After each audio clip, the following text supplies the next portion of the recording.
안녕하십니까 국민 여러분. 광주 5.18의 후일담을 오늘 좀 생각해 보고자 합니다.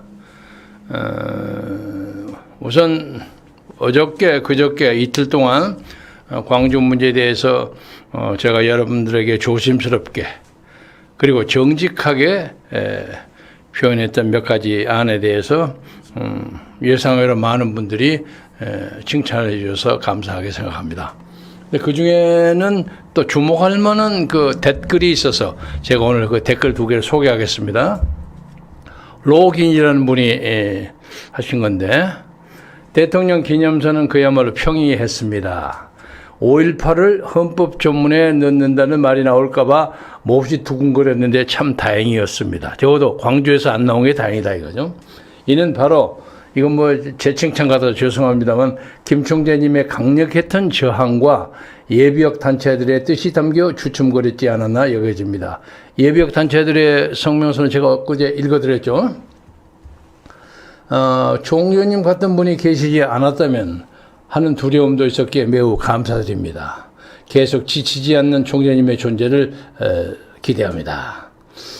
그 다음 계속 지치지 않는 총재님의 만약 5.18 진상조사가 범국민적 조사가 있을 것을 대비해 대적할 만한 인적 확보, 물적 자료를 탄탄히 준비해야 하지 않겠나 해봅니다. 뭐 제가 설명한 내용을 다 설명했어요. 그 다음에 이건 제목은 빠졌어요. 우회 제목. 이 양반 이름.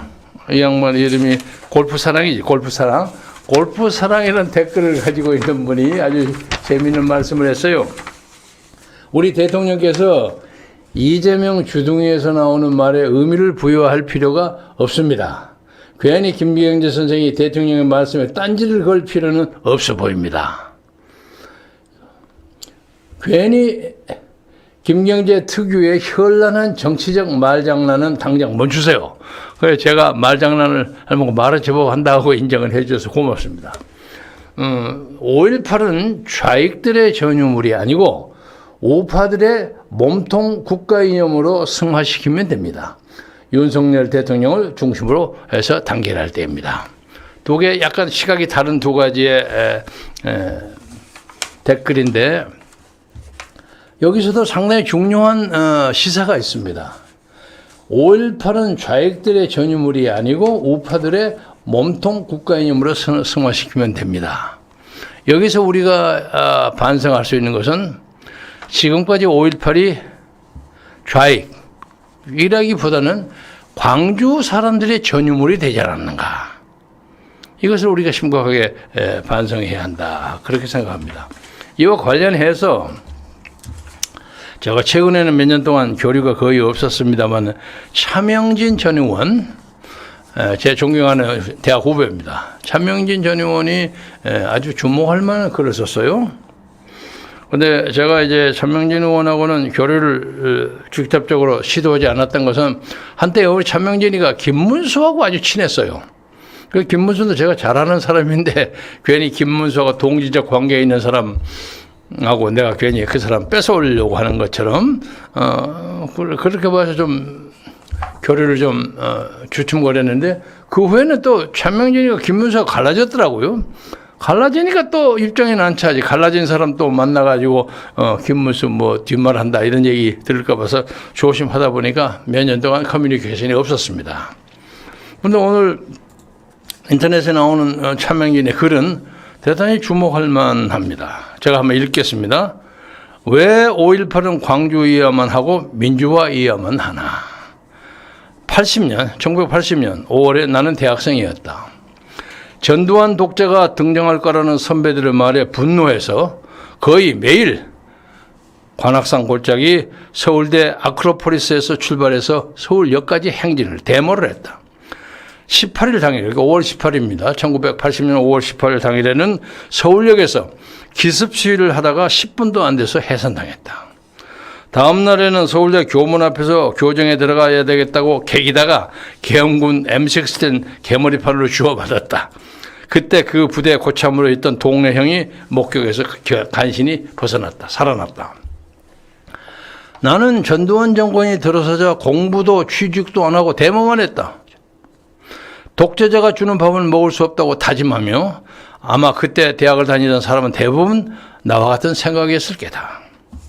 경찰서 유치장에 5번, 서울 구치소에 2번 다녀왔다.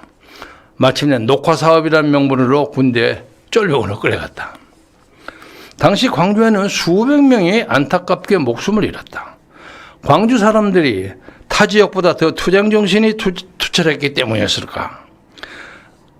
아니면 계엄군이 집권 정당성을 위해서 광주만 의도적으로 가혹하게 탄압했기 때문이었을까? 그런 측면이 있었겠지만 오히려 당시에 광주 계엄사령관이 고향이라고 해서 초기의 시위를 방치한 것이 사태의 발단이라는 설이 유력하다. 이건 이제 차명진 군의 주장입니다. 저하고는 좀 약간 안목이 좀 다릅니다. 5.18이 있었던 지 43년, 그동안 심한 변질이 있었다. 방부제가 너무 많이 투여됐다. 이거 아주 의미심장한 표현이에요. 상처가 나 있는데 그 상처를 잘 치료했어야 하는데 근본적인 치료나 그 근본적인 치료를 위한 의학적, 과학적 접근은 안 하고 그냥 방부제만 뿌려가지고 적정히 그냥 미화하고 분식하게 급급했다. 그런 뜻이라고 저는 이해합니다. 그 사건은 더 한 점 없는 순수한 민주화 운동으로 승격되었다. 전국적 사건이 아니라 오로지 광주 중심의 전라남도 일대에서만 발생했던 일로 국한되어 버렸다. 아까 댓글하고 관계되는 얘기입니다. 5.18은 대한민국을 사는 보통 시민들의 공통 기억이 아니라 광주 사람들만이 기억에 낼 수 있고 광주 사람들만이 해석해 낼 수 있는 광주 사람들의 전유물이 되었다. 왜일까? 하고 의문을 제기합니다. 여기에서 광주 5.18 운동이 광주 사람들의 전매 특허가 되어서는 안 된다는 뜻을 강하게 시사하고 있습니다. 계속합니다. 한 3년 전쯤이다. 전철을 타고 가는데 내 나이 또래 되는 사람이 자기한테 다가오더니 다짜고짜 5.18 광주 정신을 폄하하지 말라 한다. 내가 사실 세월호 발언을 했지만 광주 발언을 못하게 한 적은 없다. 그런데 어떻게 나를 알아보고 내가 물었다. 그때 광주에서 데모하셨나요? 아니란다. 그날 우리 광주 사람을 홀대하지 말라는 걸 한다. 지역주의의 피해자인 호남이 반격을 위한 역지역주의 수단으로 5.18 성역화에 목을 매단다는 사정은 이해할 만하다. 그러나 도가 넘어도 한참 넘었다. 자꾸 어거지가 발생한다. 자랑스러워야 할 유공자 명단을 비밀로 붙인다든지 뽕쟁이나 성비범을 정당화 지지로 끌어들인다든지 혹은 진실규명을 한다며 문제제기도 못하게 한다든지 보기에 민망한 일들이 발생한다. 호남이라는 덩어리표가 아쉬운 좌파 정치인들을 제외하곤 대부분의 국민들이 이건 아니다고 생각한다. 5.18 특별법 덕분에 광주가 돋보이는 것이 아니라 점점 고립되어 가고 있다. 이 말은 저도 격하게 동의합니다. 나도 20년 동안 빠지지 않고 가던 5.18 참배를 어느 때인가부터 그만두었다. 5.18이 대한민국의 5.18이 아니라 광주 사람들만의 5.18이 되어버렸다. 통렬한 글입니다. 그래서 저는 이 5.18 문제를 제목에서 내걸었다시피 5월 18일 광주 43주년 기념식 전 바로 직전에 이재명 대표가 5.18 문제를 가지고 윤석열 대통령에게 승부를 걸었습니다. 5.18을 헌법 전문에 넣는다고 당신이 공약을 했으니까 후보 시절에 후보로 그 약속을 지켜야 될 거 아니요. 그래서 헌법 전문에 넣으려면 헌법을 전반적으로 많이 바꿔야 하는데 지금 우리나라 헌법이 1987년 8년 그때 됐기 때문에 30몇 년이 지났습니다. 그러니까 그동안 헌법을 우리나라 국내외 정세에 맞게 적절하게 민생, 시민 뭐 이런 문제에 대해서 맞게 적절하게 좀 고쳐야 할 필요성이 있습니다. 그런데 고치자면 시간이 많이 걸리거든. 그러니까 이재명 대표는 딱 하나 꼭지만 딱 잡아갖고 헌법 전문의 5.18 정신, 민주화 정신 이것만 하나 집어넣는 원톱 개헌을 하자고 제안을 했는데 그것은 예를 들면 두 사람이 격투기나 이런 걸 볼 때 한 방 탁 아주 아픈 데를 한번 친 것과 마찬가지입니다. 그래서 저는 그 얘기를 듣고 윤석열이가 이거 어떻게 답변을 하나 하고 굉장히 궁금했어요. 그런데 직접적인 답변은 안 하고 대통령실에서 그 말도 안 되는 소리 하지 말아라.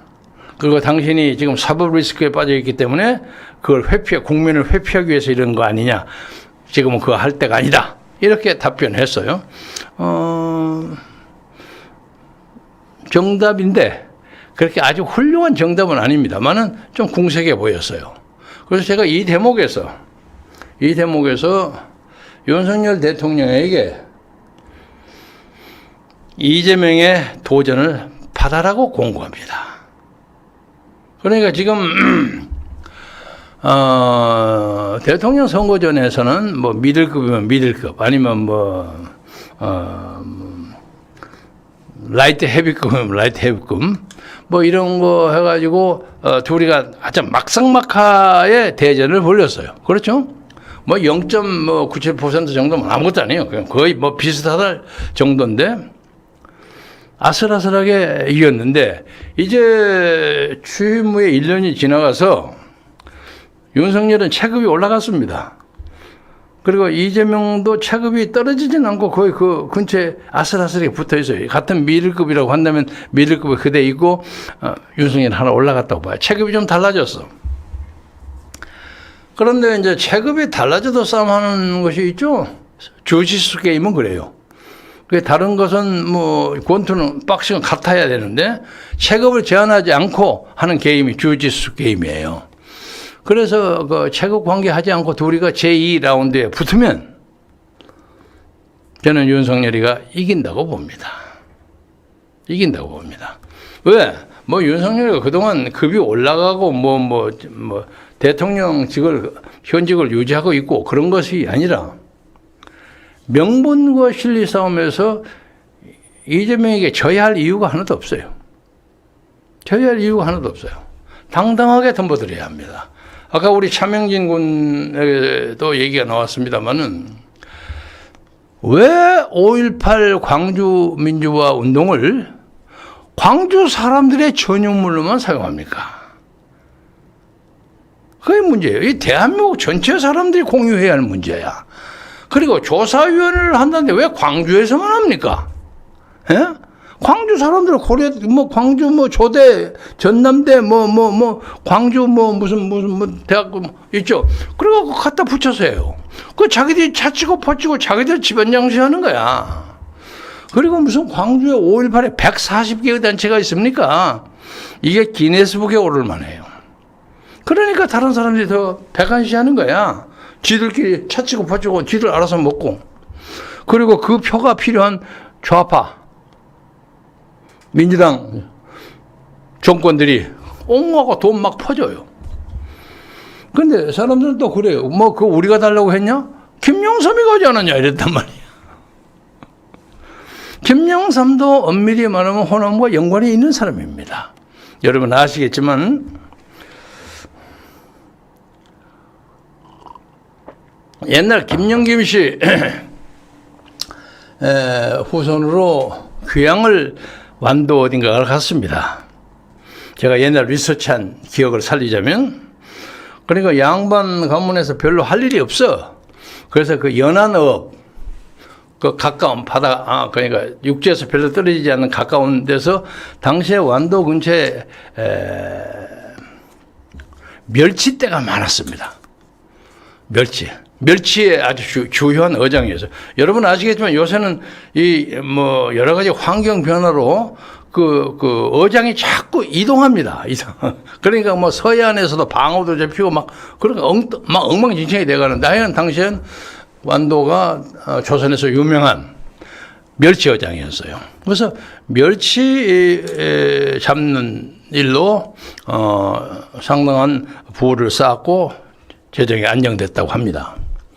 그런데 그 후에 멸치가 점점 완도 쪽에서 고흥반도 쪽으로 어장이 옮겨졌어요. 그렇답니다. 그래서 YS의 그 선조들이 고흥 근처로 또 이사를 왔어요. 그래서 거기서 멸치 어장을 했어요. 그래서 오래 거기서 살았습니다. 오래 살았어요. 그래서 YS의 아버지 김홍종이 매년 고흥에 있는 자기 선산에 시제를 지나러 다녔습니다. 거기에 또 김영김 씨가 많이 삽니다. YS의 김영김 씨가 많이 삽니다. 그런데 공교롭게 또 멸치 어장이 저 거제도로 옮겨지게 됐어요. 그래서 YS의 가문이 거제도 쪽으로 이사를 갔다는 것이 족보학자, 역사학자들의 연구의 결과입니다. 저는 들어서 압니다. 그래서 한때 YS도 나름대로 호남에 대해서 좀 연구성을 좀 가지고 있는데 그때 대통령 선거하다가 광주에 가서 뭐라고 하니까 광주 애들이 막 돌을 던지고 난리를 쳤단 말이야. 그러니까 이 양반 혼비백산해 갖고 나갔어요.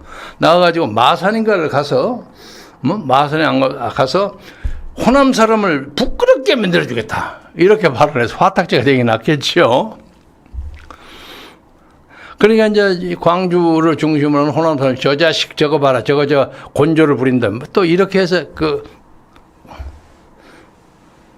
안갚음 못하는 서로 간의 감정이 많이 상해 있었습니다. 그리고 난 다음에 어째서 대통령이 되고 난 다음에 호남을 이렇게 해서는 안 되는데 하고 생각을 했는지 어쩐지 아무튼 이 5.18 특별법을 제정하는데 앞장선 사람이 김영삼 대통령입니다. 김대중이 아닙니다. 그래서 자기는 그것 때문에 예를 들면 광주의 속죄나 사과를 하려고 했는지 아니면 자기 양심의 발로였는지 아무튼 했는데 후세 사람들이 너무 과하게 했다 하는 생각을 합니다. 그리고 그때 5.18 특별법 제정법 이런 것이 다른 우리나라에서 기념하는 3.1운동, 독립운동, 그리고 4.19 이런 거에 비해서 예우하는 차원이 너무 높았어요. 그래서 이 형평성에 좀 맞지 않는다. 그런 얘기가 있었던 건 사실입니다. 그런데 이제 광주 사람들은 가만히 있다가 보니까 이게 이제 자기들이 완전히 이제 전매특허 비슷하게 됐는데 이걸 가지고 다른 사람들이 이런저런 시비를 거니까 기분 나쁘단 말이에요. 그래서 뭘 만들고 어쩌고 하다가 보니까 광주 사람들이 자기들의 어떤 특혜나 예우는 유지는 했을지 모르나 논리적인 부분과 명분에 있어서는 점점 중론에서 좀 고립되어 갔던 것이 사실입니다. 그래서 저도 제 선조도 고조부 때 전라도 순천 나간으로 귀양 간 사람입니다. 그래서 어떻든 간에 이 문제를 좀 잘 풀어야 되겠다 하는 생각을 가지고 있습니다. 저는 아직도 광주의 민주화 운동을 적극 지지하고 이해하고 믿습니다. 그러나 다만 거기에 군더더기가 많이 끼어 있어. 이 군더더기를 빼는 기회가 이게 누가 그냥 운동 벌리고 하고 그냥 맨날 무슨 어디에 투소하고 민원 제기하고 이거 갖고 되는 게 아니란 말이야. 대통령의 대권을 가진 사람이 차제의 이 문제를 해결할 수 있는 절호의 전세야. 이재명 대표가 그래 5.18 가지고 문제를 소위 결투를 한번 하자. 받아라 이거야. 그러니까 다시 말하면 윤석열 대통령은 이 나라의 역사 중에 가장 왜곡됐다고 생각하는 5.18의 문제를 정정당당하게 국민의 심판대에 올려서 이걸 정당화시키는 역사적 사명을 가지고 있는 거야. 그전에도 제가 말씀드렸습니다만 그런 결정적인 시기에 올라서서 영향력을 행사할 수 있는 그 운동, 대통령 되는 것보다 더 큰 천운입니다. 그런데 이 천운을 어물어물 지나고 빼고 보면 천하의 웃음거리가 됩니다. 그렇게 되지 않으리라고 봅니다만은, 그래서 아무튼 이번에 이재명 씨가 그 얘기를 끄집어내고 5.18 문제를 헌법에 올리자는 걸로 내년 선거의 주요 이슈로 삼자. 가만히 생각해 보세요. 저는 손해될 게 하나도 없어. 이재명이나 나중에 민주당으로부터 당할 가능성이 있대. 쓸데없는 거 했다고. 밀릴 가능성이 있습니다. 밀려서 그 사람이 쫓겨나거나 하면 그냥 윤석열 쪽에서는 그냥 표정 관리하면서 모른 척하고 적당히 넘어가는 거죠. 네, 그럴 줄 알아서 이렇게 되어버려야 한단 말이에요. 그래서 이 문제에 대해서 대통령이 결단을 할 것이 필요하다.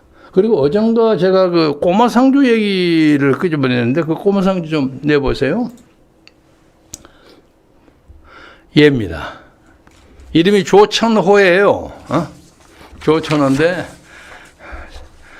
자기 아버지는 조사천이고 아버지가 당시에 34살이었으니까 너무 젊었죠. 그러니까 지금 한 26, 7대인가 애를 봐. 얘가 한 6살에 7살쯤 됐을 거예요. 43년 후에 엊그제 탁 나타났어요.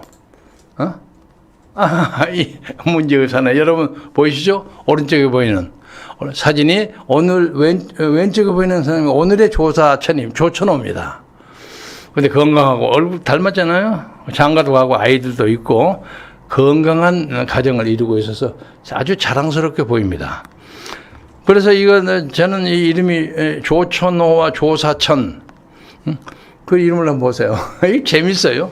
꼬마 상주의 이름은 조천호, 지 아버지 이름은 조사천.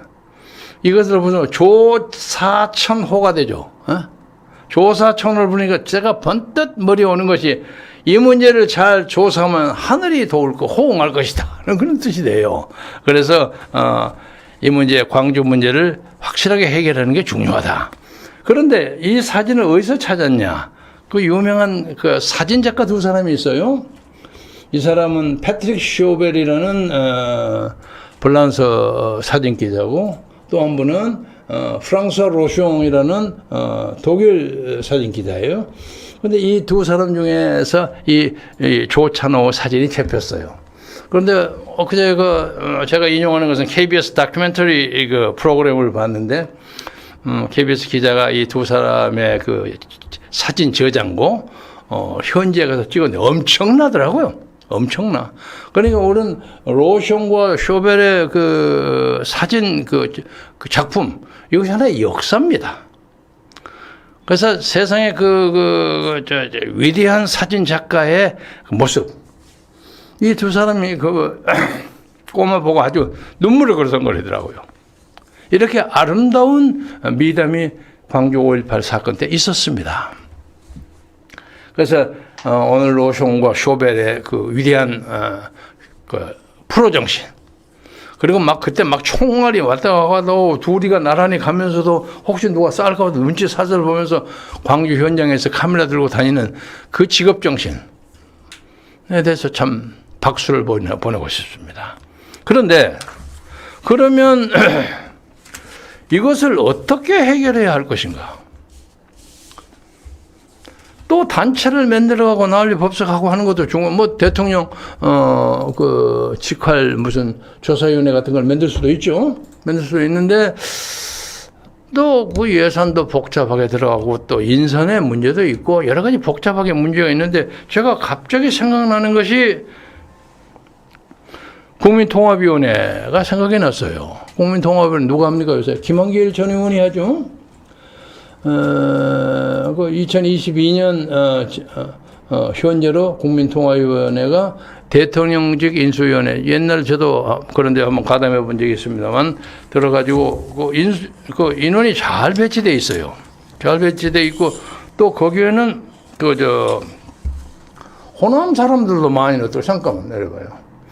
여기 김학률 위원장인데 김동철도 한 3, 4선 하는 저도 잘하는 후배인데 광중고 어디 출신이고 최재천도 호남 출신이에요. 그래서 많아요. 그래서 아마 윤석열 대통령이 인선을 하면서 호남을 상당히 배려했다 하는. 뭐 김웅국도 그러고 많아요. 정용화도 뭐 명예회사장이고 아주 많고. 그리고 뭐 또 특히 최재천 변호사는 그 유명한 사람 아닙니까? 하버드 대학에서 생물학 박사한 친구고, 김민전 교수도 있더라고요, 여기에. 그래서 그 인물이 아주 좋아요. 그래서 지금 요새 이 사람들 뭐를 하나 하고 봤더니, 이주민과의 동행해법을 연구를 해가지고 무슨 엊그제 대통령하고 이주민 7개 나라에 출신 7명을 모아가지고 대통령한테 뭐 이런저런 보고를 하고 면담을 시키고 그랬더라고요. 지금 2022년에까지 현재 교육 기본 통계에 따르면 이주 배경 아동 청소년 수가 168만 명에 달합니다. 그리고 이것을 여러 가지 문제로 각종 그들의 복지와 그들의 정착 문제에 대해서 많이 도움을 주고 있는데, 아니 국민통합위원회가 그 이주민 문제만 다루고 앉아 있어서 그 많은 예산을 낭비하고 그 많은 그 좋은 자질을 가진 사람들을 그냥 이주민에게만 적당히 제가 되겠습니까? 그렇잖아요. 그리고 그 인선이 참 좋아. 저도 옛날 그거 있어 본 적이 있습니다. 아니, 지금 대한민국에서 이 국민 통합에서 가장 중요한 이슈를 따진다면 광주 문제입니다. 그래서 대통령께서 새로운 커미티, 대통령 직속 스페셜 커미티를 만드는데 절차상 복잡하다면 국민통합위원회 특명을 내리세요. 광주 문제의 정당성, 광주 문제의 진실을 파헤치는 작업을 하세요. 그리고 지금 인선 그 자체로도 충분해. 필요하다면 조금 추가하세요. 그리고 광주 사람들도 좀 더 많이 넣고, 그리고 이제 다른 사람들도 좀 더 집어넣고, 그리고 우리는 김학률 의원도 제가 잘 아는 사람인데, 사람이 원만하고 정치적 역량이 많아야 그 당을 새로 만들고 하는데 재주가 많은 사람이에요. 부인도 유명한 탤런트고. 그러나 이런 문제에서 딱 부러지게 역사 앞에 자기 이름을 걸고 광주 문제에 대한 문제는 내가 이름과 명예를 걸고 해결하겠다 하는 자세로 나오면 잘 해결될 수 있다고 생각합니다. 아까 우리 차명진 의원이 얘기했던 거 인용합니다. 광주 5.18은 광주 사람들의 공깃돌이 되어 있어요. 전매 특허야.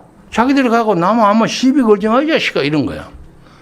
광주 5.18을 전 대한민국 국민의 5.18로 만들어야 한단 말이야. 이것을 제가 꼭 주장하고 싶습니다. 그래서 또 국민통합위원회 보니까 자세히 보니까 여기에는 무슨 여야를 망라했고 호남 출신 정의당도 있고 국민의당도 있고 아주 많아요.